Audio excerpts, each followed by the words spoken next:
Okay, so we're going to start from first looking at our input. So we have these inputs Miller, 34, and 340, all separated by a white space.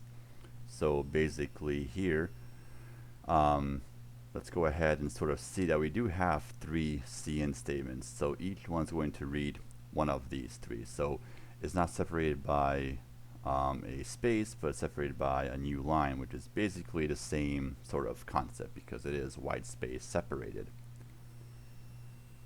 So to do this, well, I'm going to just have my variables set up over here. So we're going to have name, then we're going to have ID, num, and mystery num, just like that.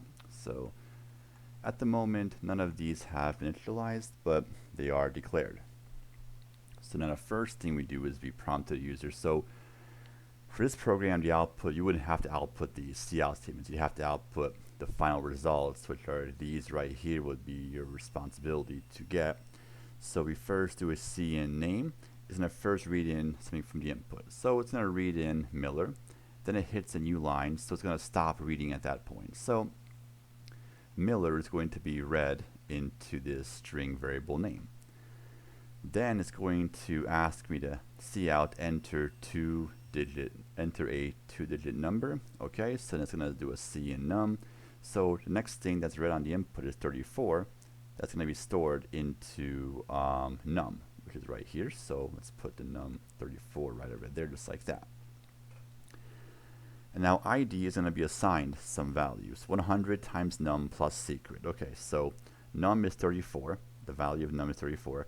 Multiply it by 100 is 3400 plus secret, which is going to be the constant that contains the value 17. So 3417 will be stored in the variable ID. So we first calculated this and we stored that result into ID. Then it's going to enter a positive number less than, this is kind of silly because I don't know why I had that there, but okay, sure. So we do another cin. So num was 34. Now it's going to read the next number. So the next number after 34, the next non-white space will be 340 and a white space. So it stores 340 into this variable over here. And now we're going to continue. So mystery, oops, I'm sorry, it's supposed to be stored into num, not mystery num. I apologize for that. So it's going to overwrite num to be 340. Okay. And now mystery num will be reassigned some new value. So let's take a look at this. So I may have to use I use a pen here to write this calculation now. Let's see if I can do it by head. But num multiplied by prime num. So prime num is going to be 11. Num is 340. So I have to do this kind of by hand. So I'm going to go ahead and use no calculators here. I don't want to encourage bad sort of test practice, I guess. So let's go, I'll go ahead and do over here. So we have num, which will be 340, multiplied by prime num, which will be 11. So yeah, sure, let's do this. So okay, 4, 3, and then I believe that's the way we do long multiplication. I hope I didn't mess this up. I'm kind of rushing this. So it's 0, 4, 7, 6. So I hope I got this correct. That's going to be the result. I'll take a num multiplied by this.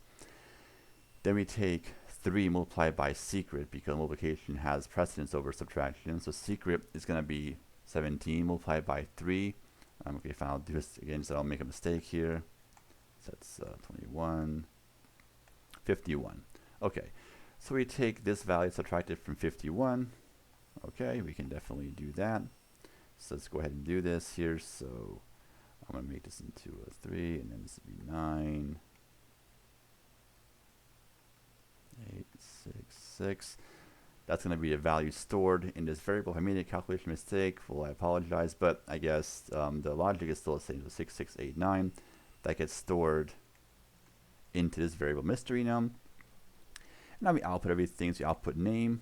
So the output would be Miller, 3417, 6689.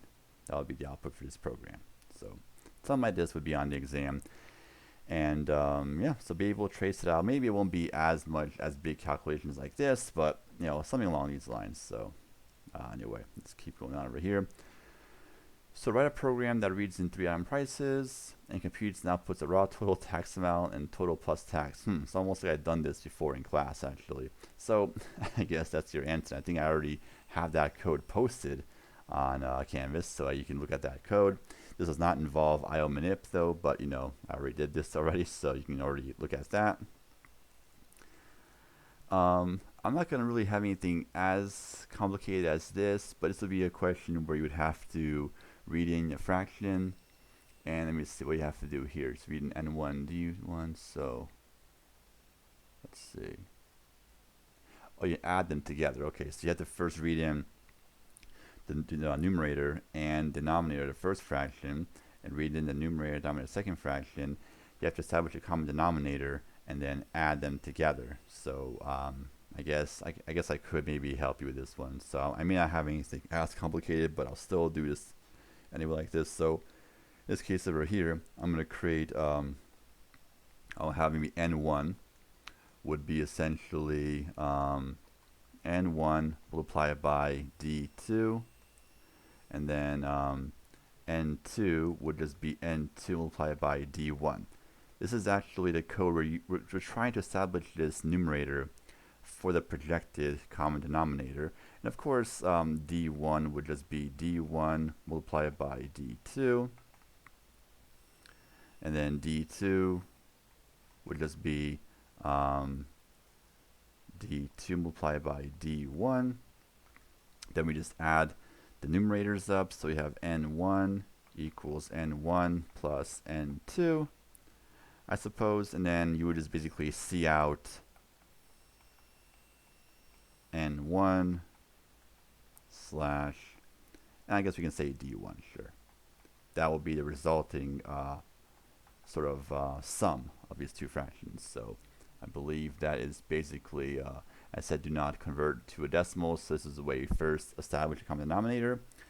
And these would be the two numerators for the projected common denominator. We add numerators up, and this N1 will be our resultant numerator, and D1 is the common denominator of the two fractions. So on the exam, I could have some true or false stuff involving if statements. Remember how for every if there must be an else, that would be false. Remember, and if every else there must be an if, that would be true. So I could have some questions like that. I'm not going to explain too many, but not going to be anything too shocking. So I'm not sure how many of those will be on the exam. So just know a little bit of that, I guess. I'm not going to really do a whole lot. And of course, remember, when does the else statement execute? Only when the if, the Boolean condition inside the if is false, then it's going to jump to the else part, remember. So let's go ahead and trace this code out over here. This is a good example that could be on the exam. Maybe not as much code, I guess, but I mean, I guess it's not really too bad, but maybe I'll make it a little bit easier, possibly, just so, you know, it's been a rough semester for all of us, so it's maybe I don't want to overdo this, but here's, you know, example trace of this. But the question will be, I guess you can say, as complicated as this, so it won't be any more complicated than this kind of problems. That's sort of what I'm trying to imply here. Okay, let's work this one out.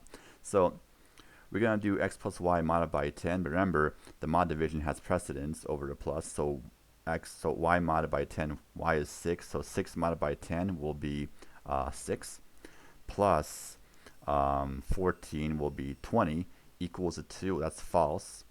Now let's see about this, x minus y, so 14 minus 6 is 8, greater than 0, that is true, so this executes right here.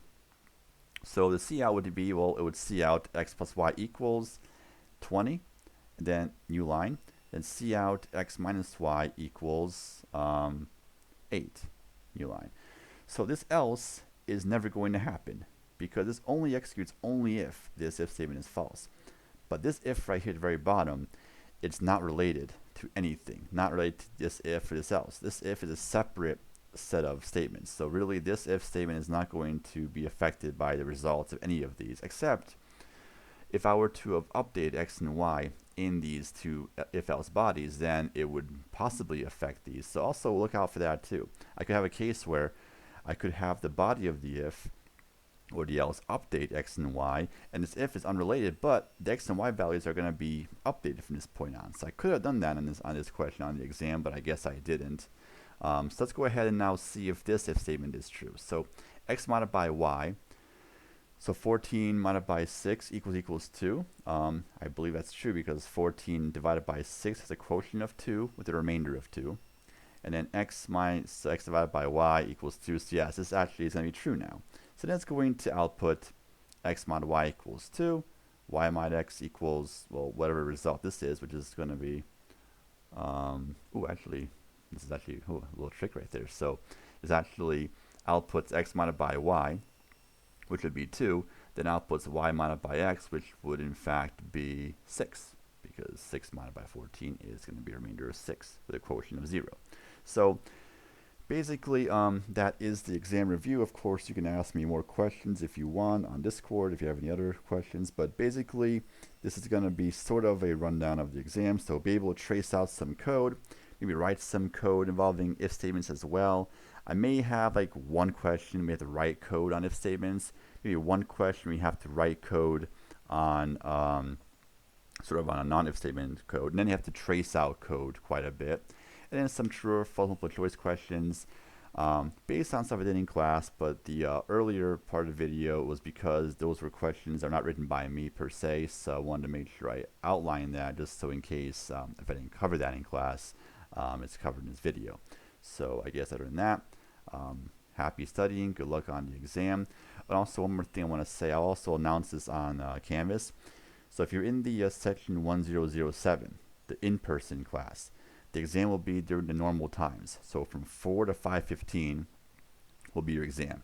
It will be on Canvas. I'll have a little link there. It'll be an exam 1. There'll be a sort of a quiz link, but it'll be your exam. And then if you're in the other class, web-based course, is kind of how it is. For that class, there's going to be a 24-hour window. So they can take the exam on Wednesday, and then you have, once you start taking it, you must finish. You can't just like take the exam and then just, I'm going to take a little break and do it back. No, once you start, you have to finish, but you have a 24-hour window on Wednesday to do it. So that is what it is. So it's sort of, that's just kind of how it is. So, but I will also, of course, announce that on Canvas and on Discord as well. Other than that, though, have fun studying and good luck on the exam on Wednesday, and take care.